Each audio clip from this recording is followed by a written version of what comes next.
Mahal, pasensya ka na kung ako ay aalis sa'yo.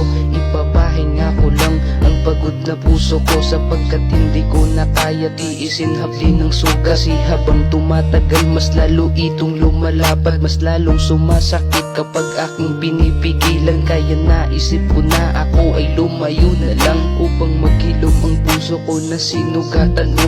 Kaya mas pinili kong lumayo na lamang sa'yo, kasi alam kong di na babalik masasayang araw natin noon. Kasi kahit ano man ang gawin, di na mababago ang ating relasyon. Dahil sa matagal na panahon, lahat ng sakit aking tiniis. Sinadya kong hindi magparamdam, pero di mo man lang ako na-miss. Kung meron man tanong sa aking sarili, yun ay bakit di mo maintindihan na ang pagmamahal ko para sa iyo, bakit di mo man lang pinahalagahan.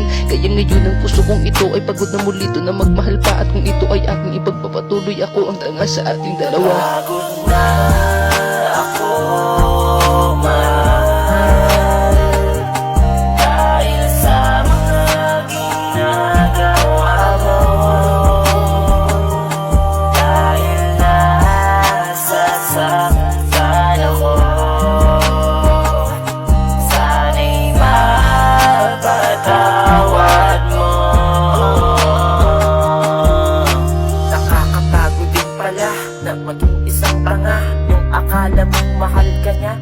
di pala.